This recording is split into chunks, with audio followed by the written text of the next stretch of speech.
পাকিস্তানের আব্বাজান তুর্কির কট্টর শত্রু দেশ। গ্রিস থেকে একটা দুটো নয়, বরং একই সাথে 18টা মিরাজ ফাইটার জেট কিনতে চলেছে ভারত, এমনটাই দাবি করা হচ্ছে গ্রিক মিডিয়াতে।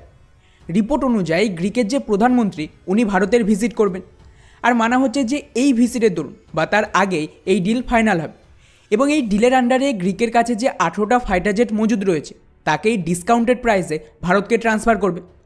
আর স্বাভাবিকভাবেই এই রিপোর্ট সামনে আসতে না আসতে আমাদের পরম মিত্র দুই প্রতিবেশী দেশ অ্যাক্টিভ হয়ে গেছে। আপনারা যারা টুইটারে রয়েছেন তারা তো অলরেডি জানবেন যে কিভাবে আমাদের দুই প্রতিবেশীদের টুইটার হ্যান্ডেল একটা নতুন ন্যারেটিভ তৈরি করছে যে দেখো ভারতের বায়ুসেনার অবস্থা কতটা খারাপ যে ওদের কাছে পর্যাপ্ত ফাইটার জেট পর্যন্ত নেই, তাই চীনের ভয়ে এখন বাধ্য হয়ে ভারত গ্রিসের যে পুরনো ফাইটার জেট তাকেই কিনে কোনো রকমে চালাচ্ছে। তাই আজকের এই ভিডিওতে আমরা ডিটেলসে জানার চেষ্টা করব যে সত্যিই কি ভারত গ্রিস থেকে তাদের বায়ুসেনার পুরনো ফাইটার জেট কিনছে, আর যদি কিনেও থাকে তাহলে এতে ভারতের ফায়দা কোথায়, ও তার সাথে আমাদের এই যে দুই প্রতিবেশী দেশ তাদেরকেও আজকে এক্সপোজ করব। তো বন্ধুরা এই রিপোর্টটা দেখুন, এটাই হলো সেই রিপোর্ট যেখানে দাবি করা হচ্ছে যে গ্রিসের বায়ুসেনা ভারতকে তাদের মিরাজ ফাইটার জেট এক্সপোর্ট করবে।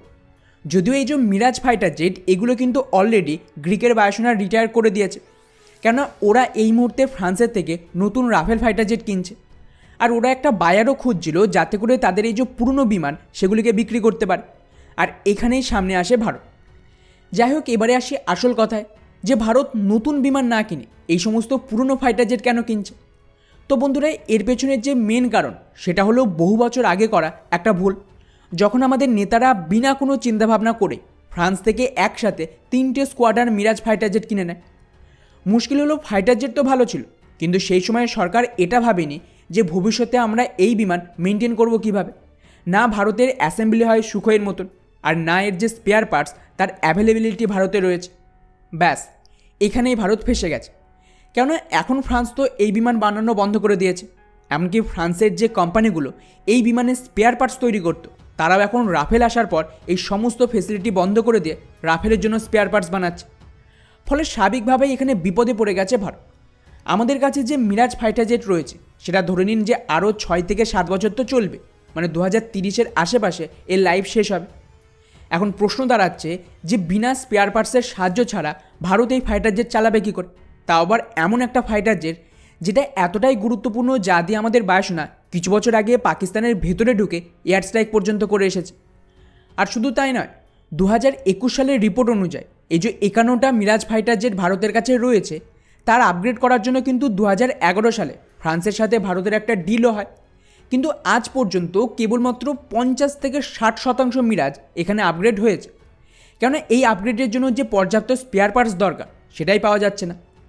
এখন ভারতের কাছে দুটো অপশান, হয় এই স্পেয়ার পার্টসের সাপোর্ট যতদিন চলবে ততদিন চালানোর পর এই বিমানগুলিকে সময়ের আগে রিটায়ার করে দেওয়া, আর দ্বিতীয় অপশান হলো কোনো একটা পুরনো ফাইটার জেট খুঁজে এনে তার স্পেয়ার পার্টস ব্যবহার করা।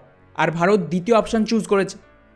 2022 সালে এই সেম স্পেয়ার পার্টসের সমস্যার জন্য গ্রিস কী করে, তাদের এই যে সমস্ত মিরাজ ফাইটার জেট সেটা রিটায়ার করে দেয়, আর এটারই ফায়দা তুলছে ভারত।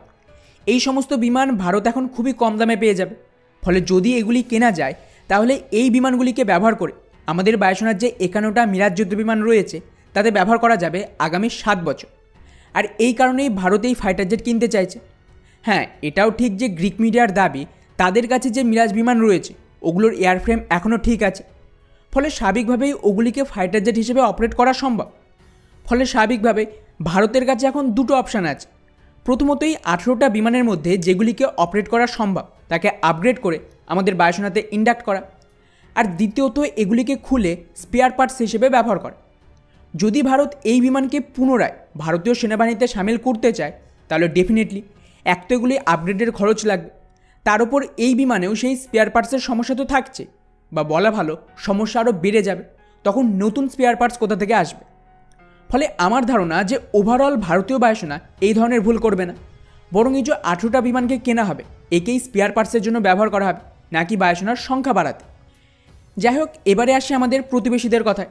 তো বন্ধুরা ওরা হলো পাড়ার সেই 2-1জন কাকিমার মতন যারা অন্যের নামে বদনাম করে নিজের সময় কাটায়, কারণ নিজের বাড়িতে করার মতন তো কিছুই নেই।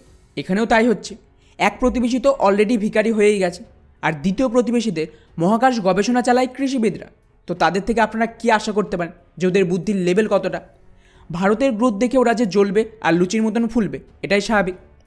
বাকি পুরো বিষয়টিকে নিয়ে আপনাদের কি মনে হয় নিচে অবশ্যই কমেন্ট করে জানাবেন। জয় হিন্দ।